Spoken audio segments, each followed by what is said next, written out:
There's no vaccine that is, safe and effective. Every time I hear RFK Jr. speak, I think of this. This is drugs.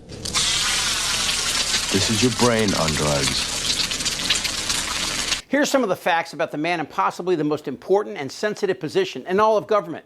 He was a heroin addict for 15 years. He sold cocaine to his friends and his family, many of whom became addicts and later died. He was arrested for possession of cocaine. His infidelity was prodigious, to say the least. 36 affairs on his wife that he admits caused her to hang herself. He promoted wild and debunked theories suggesting AIDS could be caused by poppers, an inhaled drug popularized by gay men in the 70s rather than HIV. He backed a documentary asserting that the 2020 pandemic was a plandemic, an event orchestrated by the government as part of an effort to undermine American liberties. And of course, this. And they're reporting that doctors, in a deposition, that RFK said doctors found a worm in his brain that had eaten part of his brain and then died there. But today he's in charge of Health and Human Services, and he's the worst possible person. But not just for the reasons I stated. No, he wants your attention so badly he will lie about anything to make you notice him. And we're going to do real science, and we're going to do science precisely on the issues that Americans care about. Making sure their kids are getting food that isn't poisoned. The food our kids are eating today is not really food. It's food-like substances. And some of it was made in petroleum refineries. And we need to give our kids real food again. We've got the highest chronic disease burden of any country in the world. When my uncle was president, 3% of Americans had chronic disease. Today, it's 60%. 74% of our kids cannot qualify for military service. We have fertility rates that are just spiraling. A teenager today, an American teenager, has less testosterone than a 68-year-old man. Sperm counts are down 50%. Wait, so girls are an hitting American puberty 6 years teenager early. has less testosterone than a 60-year-old man? That's right, because the testosterone levels have dropped 50% from historic levels. Okay, a couple things. Food in the United States, up until a couple months ago anyway, has never been safer and had such regulations to guarantee so. That's a fact. But it's true, if you ate 40 boxes of Fruit Loops a day, you'd have some problems. Same applies to almost any food. And the testosterone claims are insane. But that's what ignorant people do. They take one fact, or maybe just an assertion, and run with it. For example, over the past 5 decades, human sperm counts appear to have fallen worldwide, according to a 2022 review from the Human Reproduction Update Journal. But fertility experts concluded that methods of counting sperm has drastically changed over the years, and it's impossible to accurately compare the numbers. But people like Kennedy ignore that part and instead cherry-pick facts, which is anything but science. Kennedy shared a theory a while ago that man-made chemicals in the environment are making children gay or transgender and causing the feminization of boys and masculinization of girls.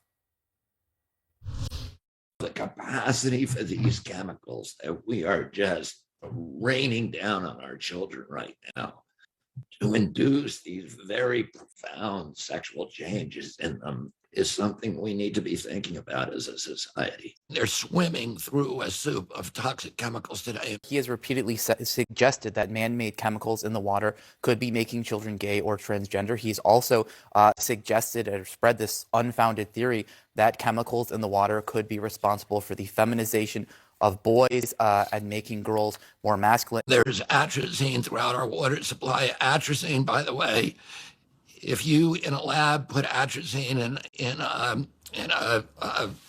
tank full of frogs, it will chemically castrate and forcibly feminize every frog in there. What does this do to sexual development in children? Nobody knows, because we know what it does to frogs. Here are some of the reasons why you should be worried that this steroid-raged idiot is a danger to the lives of millions. Kennedy wrote in a book attacking Anthony Fauci, and he said this: "It's undeniable that African AIDS is an entirely different disease from Western AIDS." That's bullshit. It was part of a conspiratorial section which Kennedy said that the number of people diagnosed with AIDS in Africa was inaccurately inflated to enrich people whose organizations get money to help fight the disease. But there's more. Kennedy compared the CDC to Nazi death camps. At a 2013 2013 conference for the parents of kids with autism, an audience member asked Kennedy a question about the CDC and autism. Kennedy then told a story about the CDC turning down an offer from the vaccine industry to make vaccines safer. Another lie. Kennedy said, "I can't tell you why they did it. I can't tell you why ordinary Germans participated in the Holocaust.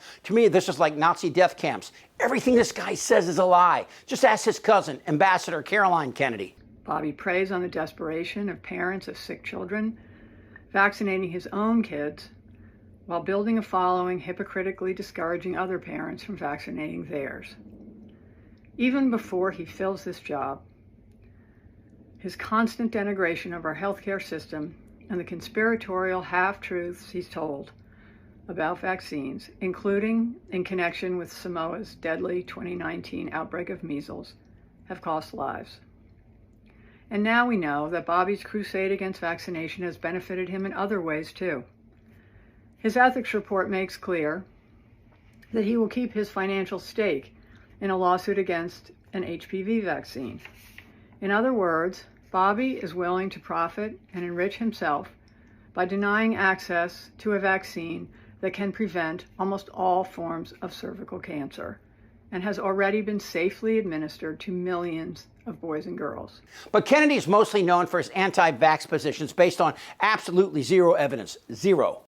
There have been, as I understand it, dozens of studies done all over the world that make it very clear that vaccines do not cause autism. Now, you just said, if I heard correctly, well, if the evidence is there. The evidence is there. That's it. Vaccines do not cause autism. Do you agree with that? As I said, I'm not going to go into HHS with any preordained. I asked you a simple question, Bobby. The studies all over the world say it does not. What do you think?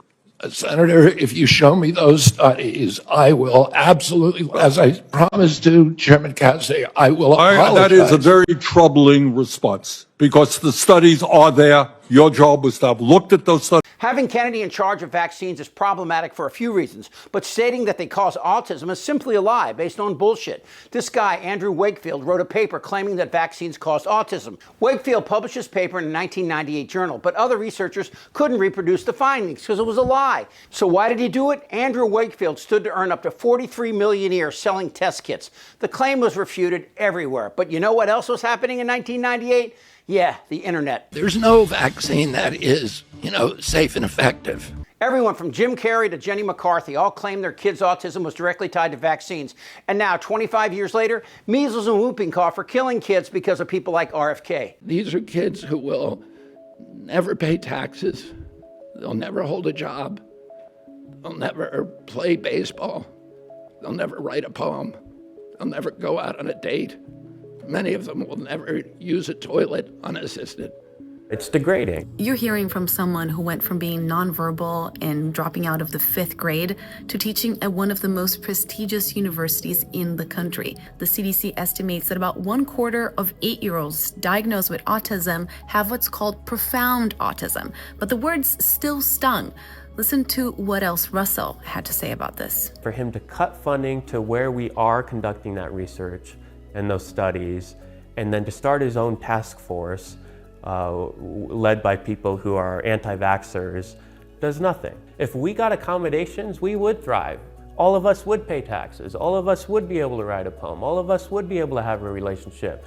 He acts as if that's our fault that we can't. So now the science behind autism or food or LGBT is taking a back seat to the uneducated, the ill-informed, the sexual assaulting shitbirds like Trump and RFK. So you can believe science or not, but there'll always be a cost. Goddamn right. And now to the measles outbreak in Texas, claiming the life of a school-aged child. This is the first death from measles in the United States in a decade. Terrorizing our communities. Are your leaders incompetent, unqualified people compromising national security? Goddamn right. Yes, yes, yes. Elon eating the dogs. Who's benefiting? What billionaire just got richer? They had what? Bloated and fat and disgusting. I like that. We're a nation that speaks English. Back and look, if something like this, that thing's start goggling. I don't want to talk about this stuff. Am I wrong? Yes. Tick-tock. You're in a lot of trouble, Donnie. I think he's crazy. I'm Chip Franklin.